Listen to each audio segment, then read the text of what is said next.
Ridiculous.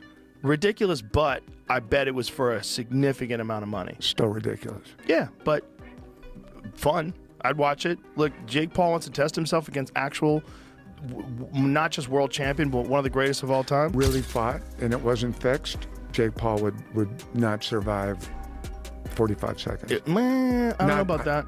I think it would take a few rounds. Really? But yeah. First of all, Jake is a lot bigger. Jake's a lot bigger. But what way would they fight? Well, it's not about the number. If it was about the number, we could have started up. I would have tell you, I'm not just interested. It makes no sense for me. It's not my what I'm looking at right now. Joe Rogan shocked by Jake Paul vs. Francis Ngannou fight. The entire combat sports world is buzzing after news broke that Jake Paul, the YouTuber turned boxer, will face former UFC heavyweight champion Francis Ngannou in one of the most unexpected and polarizing matchups in recent memory. Nikista calls Francis. This is Francis telling the story. Nikista calls Francis and says, "Hey, we need your help. We need an opponent for Jake. Tank is out." And Francis says, "All right." And Francis says, "Well, how can I help you?" Nikista says, "Well, we're looking at an opponent for Jake. Tank Davis is out." And Francis says, "All right, but specifically, how can I help you?" Nikista takes a third swing at the bat. He says, "Well, we need an opponent. We need a boxer. We need a partner. We need somebody to fight Jake. Tank is out." And Francis asks him again, "Okay." Rogan, who's known for his raw, honest takes on all things fighting, couldn't hide his astonishment when discussing the bout on his podcast, saying this fight shouldn't even be real because it breaks every traditional barrier between boxing entertainment and raw combat power. I think the fight is going to be completely canceled and rescheduled, and now we have potential opponent names and some people being ruled out coming into today. This is not a joke. It was said by Mike Coppinger and others that the #1 candidate to replace Tank Davis in a Jake Paul fight, probably on a different date, was going to be Francis Ngannou. What the But we have an update on that and other potential names that Jake could fight.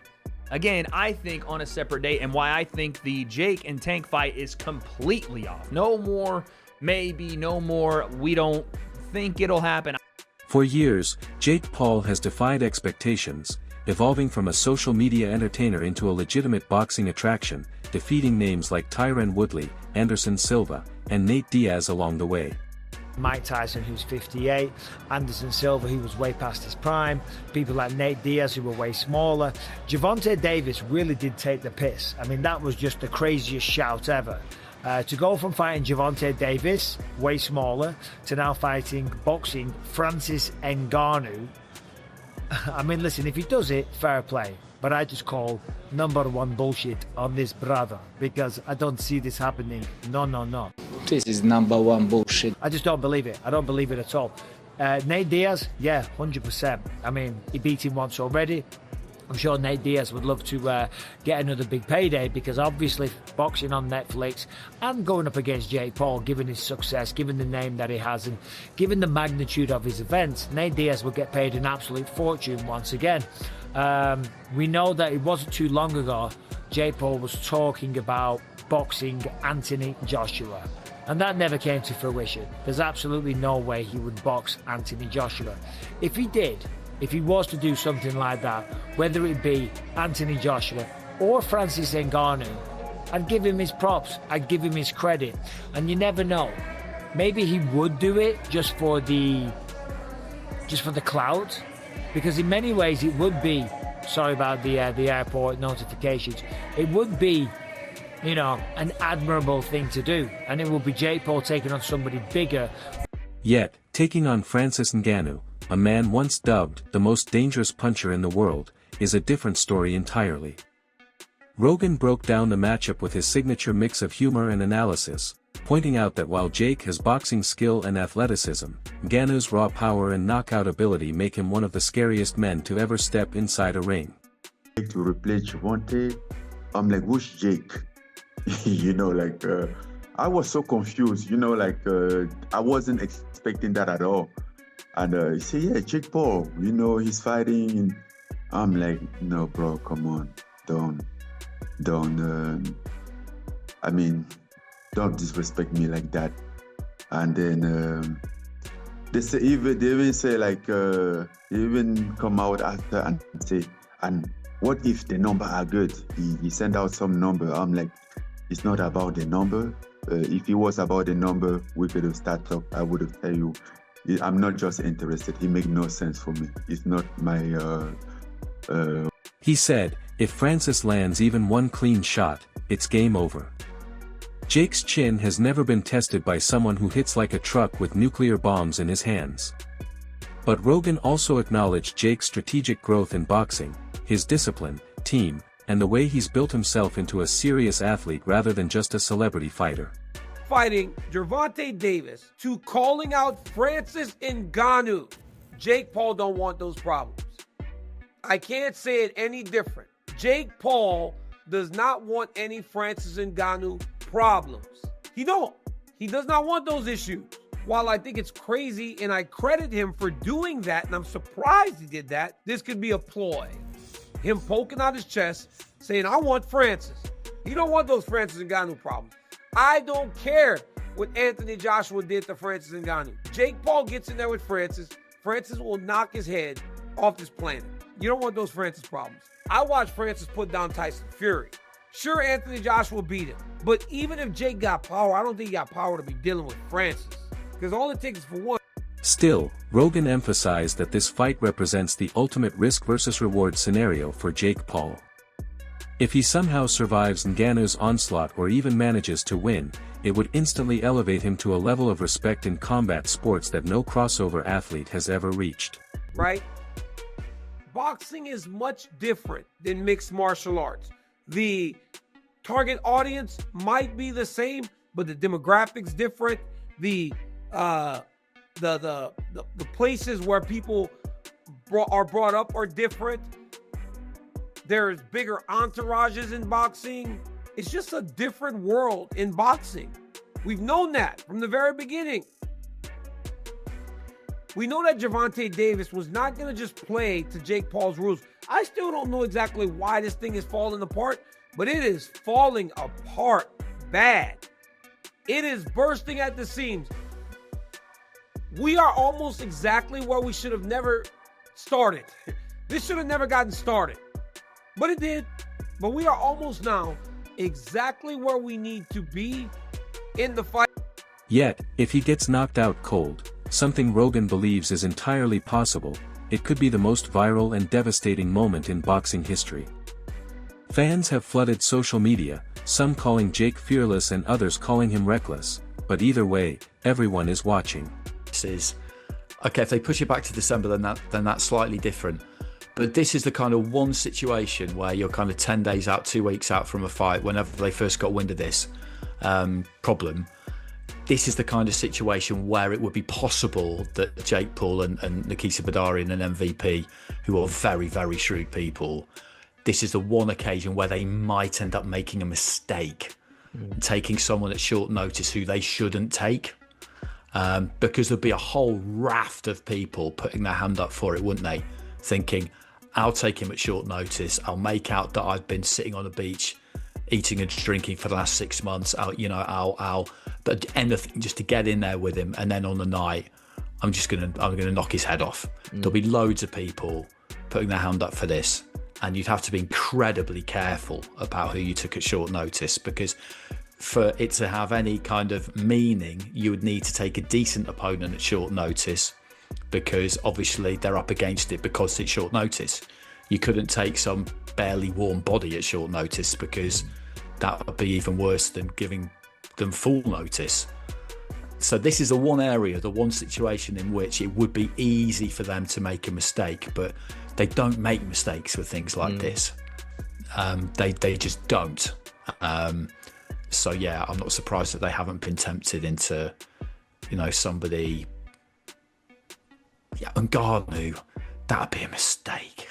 It'd be such a mistake. I know he got flattened by Joshua, but so what? Joshua is a two-time unified champion of the world, and Ngannou's 270 pounds of absolute granite.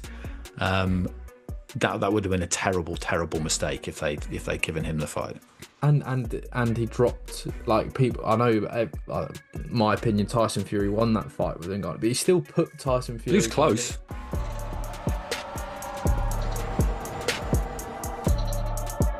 Rogan, always fascinated by human courage and absurd challenges, said this matchup represents the spirit of fighting itself, chaos, risk, ego, and pure spectacle. He compared it to when Conor McGregor fought Floyd Mayweather, but in reverse. This time, the smaller, more experienced boxer is stepping into a ring with a heavyweight monster known for ending fights in seconds. Fighting Jake Paul wouldn't make sense. Well, what in the hell do you think Tyson Fury got for boxing you? These aren't mean things for me. This is a reality. Tyson Fury knew there was a check. Name one person you'd rather see Jake Paul fight than Francis Ngannou. Is a real challenge. How Tyron Woodley, Ben Askren, Anderson Silva, Mike Tyson. How those aren't real challenges, I don't know. But this is the story as we're told. And do you see where that would satisfy so much? Do you see where that would force even the biggest hater to be quiet? And my job for something to make sense is the biggest check against the easiest opponent. I cannot think of anything I would rather see. Rogan and his guest discussed how Ngannou's transition to boxing after leaving the UFC has already shocked fans, especially after his incredible showing against Tyson Fury, where he dropped the world champion and nearly won on the scorecards. That performance proved Ngannou's power and composure can translate to boxing, a fact that makes Jake Paul's challenge even more insane.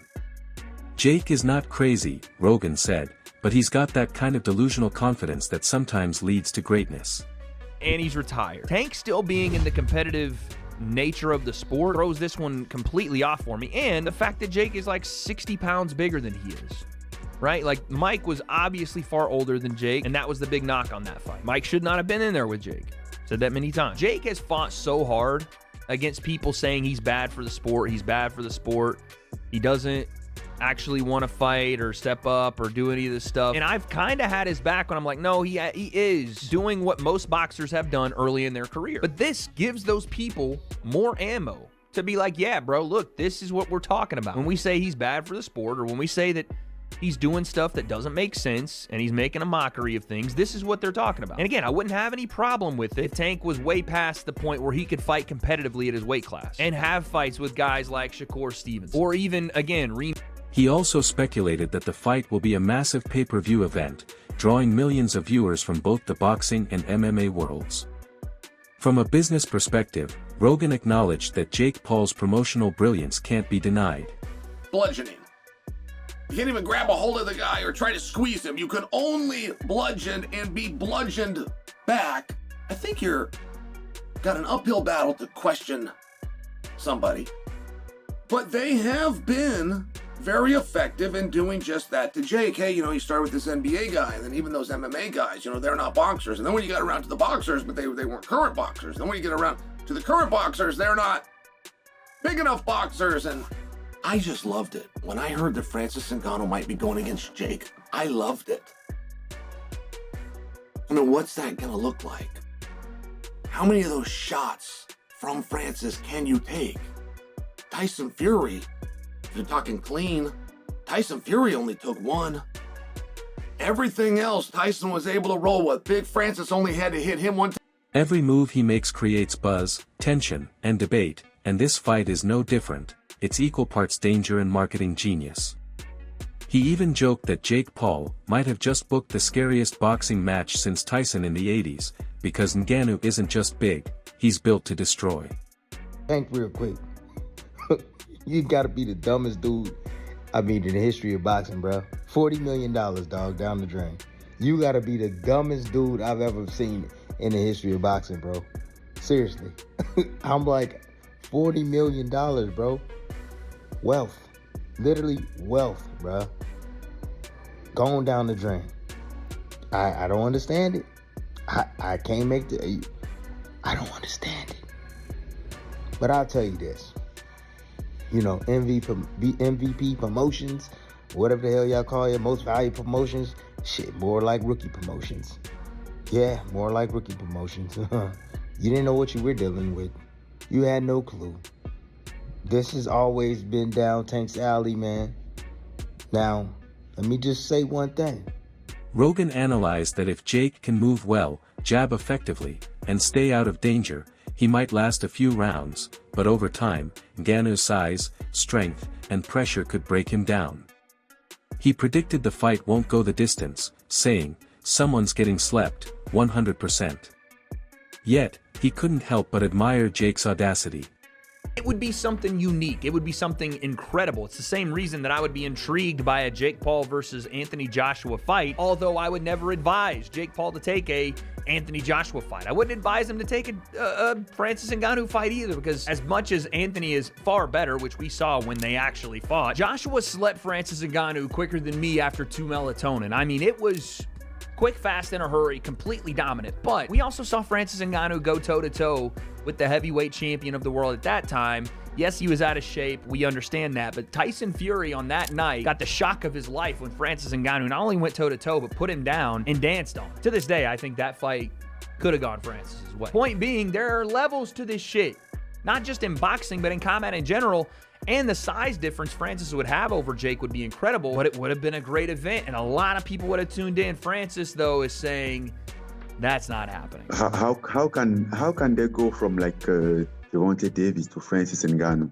Like, I mean, Gervonta Davis is a fantastic boxer, but and is a one-shot knockout artist. But come on, like the weight different and everything, it makes no sense. It's a good point. I mean, obviously, Francis is right about the weight difference, but it's a good point in general for what do you do next? Jake has sparred guys like Shakur Stevenson, Ray Ford, Montana Love to try to prepare for Tank Davis. And even if you book this fight on December 12th or December 19th, that's still a completely different fight than you were going into. Completely different matchup, size-wise, skill-wise, the things that you're going to need to even try to compete. The kid's got balls of steel, Rogan said. He's making fights no one else would even dream of taking. Fans are split, with some believing Jake is doing it for the money and fame, while others see a young fighter genuinely chasing greatness and testing his limits. Meanwhile, Ngannou's team reportedly views this as a statement fight, a way to prove that Francis can dominate any fighter, from any background, under any rule set. Rogan also reflected on the cultural significance of these crossover fights. "We're watching combat sports evolve," he said. "It's not just about titles anymore, it's about moments, stories, and spectacle." He noted that Jake Paul has effectively blurred the line between athlete and entertainer, and this fight against Ngannou represents that new hybrid world perfectly. The build-up, Rogan predicts, will be pure madness, press conferences full of trash talk, viral stare-downs, and behind-the-scenes training clips showing Jake trying to prepare for a man who once worked in sand mines before becoming a global fighting icon. He even mentioned how Mike Tyson might get involved, either as a trainer or commentator, given his recent work with both fighters and his deep respect for raw knockout power. "If Tyson's in Jake's corner, this becomes a whole different story," Rogan added, imagining how the spectacle could turn into a global phenomenon. As the fight date approaches, Rogan said the tension in the air feels like a storm brewing, unpredictable, dangerous, and impossible to ignore. He reminded listeners that combat sports thrive on unpredictability, and that's exactly what this fight offers. Whether Jake shocks the world again or gets humbled in devastating fashion, Rogan believes fans are witnessing something truly unique, a clash between two worlds, two mentalities, and two definitions of what it means to fight. At the end of the day, Rogan said, this isn't about boxing versus MMA. It's about courage. It's about how far someone is willing to go to test themselves. As the clip from his podcast went viral, fans couldn't stop quoting his words, with some saying Joe perfectly captured why everyone can't look away from Jake Paul's wild career. The fight, regardless of outcome, already feels like a turning point in the entertainment meets sport era, and Rogan's genuine shock and fascination sum up exactly how the world feels, stunned, skeptical, and secretly thrilled to see what happens when Jake Paul dares to step into the ring with Francis Ngannou, a man who represents the very definition of fear in the fight game.